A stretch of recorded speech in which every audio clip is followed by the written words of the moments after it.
Well, interesting one. Somebody was asking, I don't want to be in a relationship, but I do. Doesn't that just sum up life? Everybody wants what they can't have, and also don't want what they can't have at the same time. It really is the magic pudding scenario. And even if you had the magic pudding, you'd think, oh, magic pudding, I wanted it to be an eclair. And I would much prefer if it was an eclair. I don't understand how that would work though, and I'm open to suggestions, especially because I'm definitely sure that such a thing could exist. Anyway, back to the thing that anyone actually gives a shit about, which is their relationship problems, and they have so many of them. God, you people suck. Well, you've come to the right place. Come to Daddy, because there's a couple of things that I think I can help you out with here. The first one is, you are a commitment phobe. Did anyone ever tell you that? No, because this is the modern equivalent of those 80s talk shows that were on at night on radio. Well, that was one of the major things. People always coming in and saying, I just can't do a relationship.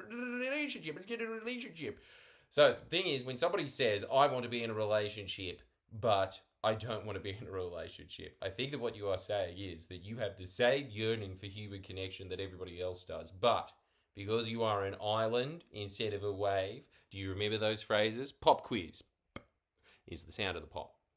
That's ties that in nicely together and doesn't need any further explanation. The island and wave, two opposite ends of the spectrum. Usually somebody who is a wave had an island as a parent, and usually someone who is an island had a wave as a parent. A parent that was going, and they was just going, leave me alone, bitch.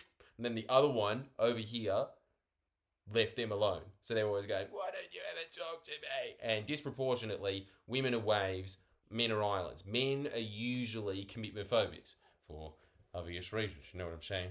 But on top of that, the other thing is that most men aren't in the position to be a commitment phobic, are they? In fact, half of them aren't even in the position to get a commitment. So, I don't know where you are on that spectrum. Let's just hope that you're a pimp for your own self-esteem standards. Look, from the experience of what I can gather, I will say this. If you aren't in a relationship and you're happy about it, that's fine. But, if you can't be in a relationship, that's a problem. And how do you know that you can be in a relationship unless you haven't been in one? I really do think this. If you are not in a long-term relationship at some point in your life, you will never know yourself to a certain depth. I hear this the same when people talk about kids. You don't know what kind of parent you are until you're a parent. There are things where you think, I'll smack them, I'll fucking smack them. Actually, could I snap their neck? Would anyone find out? You know, there's those moments where you get truly tested.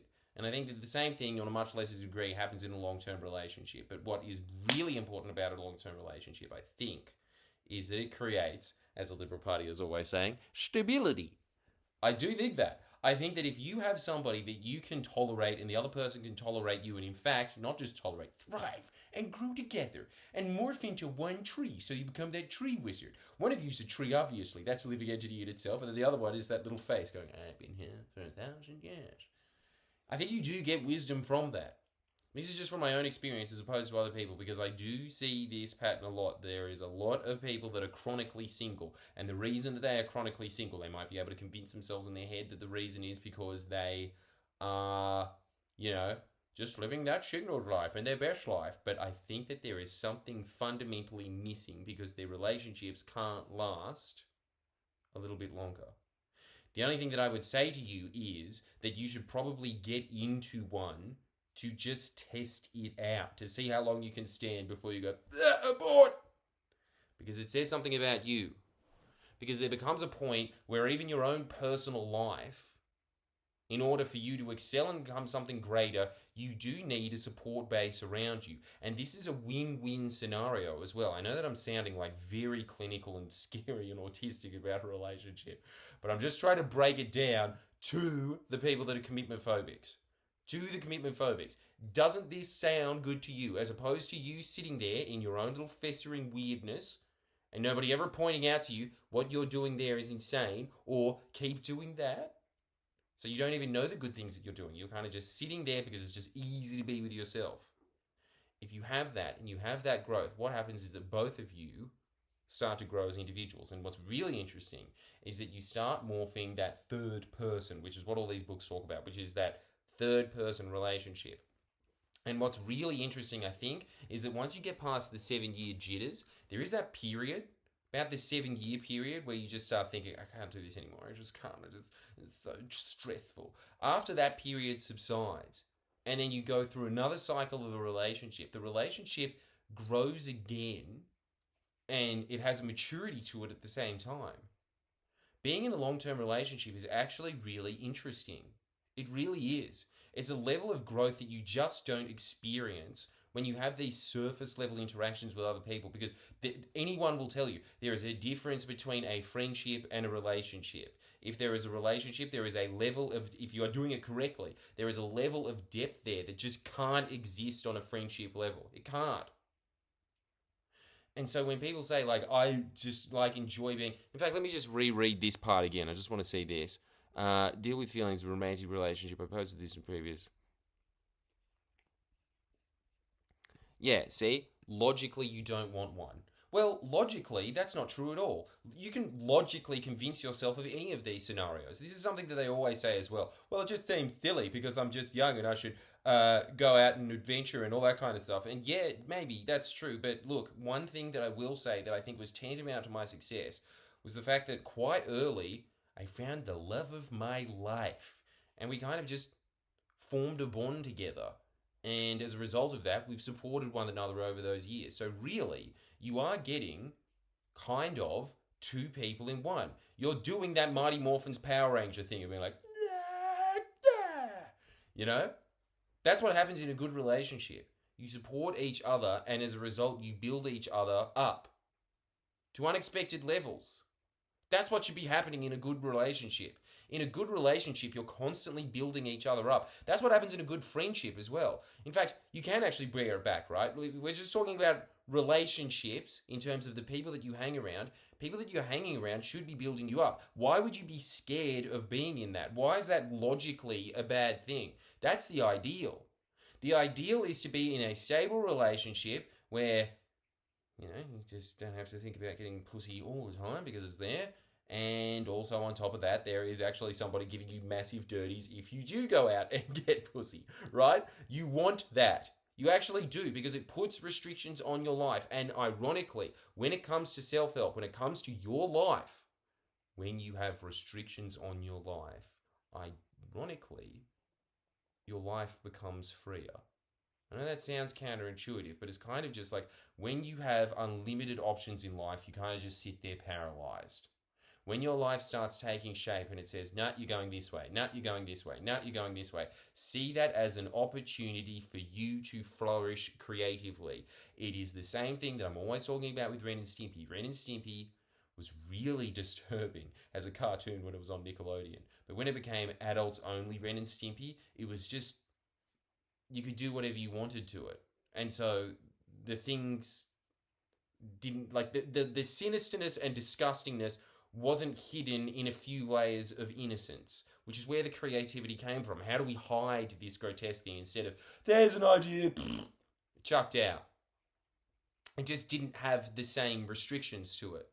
And that's exactly the same thing as Howard Stern Show. Everybody will always tell you, Howard Stern Show in the 90s when he was on radio, where he had all these restrictions and, like, you know, wanted to say, when have you had a threesome? But he had to say, when are you, you know, intimate? When he had to say those things, it made a huge difference to the show, as to just doing whatever he wanted is what he can now. And I think that is the same thing that happens in relationships, and I think it's the same thing that happens in life. Whenever you have a shackle in life like that, you really should see it as a freedom, because it allows you to focus on other areas of your life, because that part of your life is handled. There is a beauty to this. And on top of that, so like even if you're looking at it from that angle of, I'm trying to free myself from things, free yourself from what? Free yourself from what? Because really, especially when it comes to guys, what are you talking about? A dozen? 2 dozen one-night stands that you're missing out on?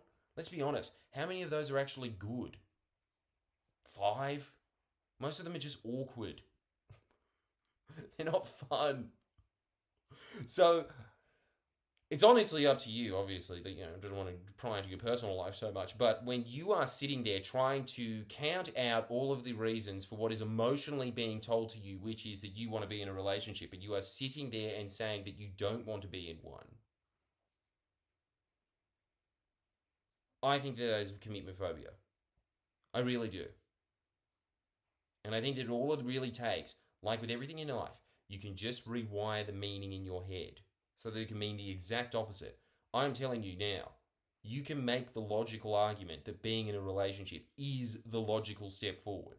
You can easily do that. Anyway, if you found that interesting, you will also find interesting that you can get an additional 2 videos every week of Jordan Shanks at jordanshanks.com.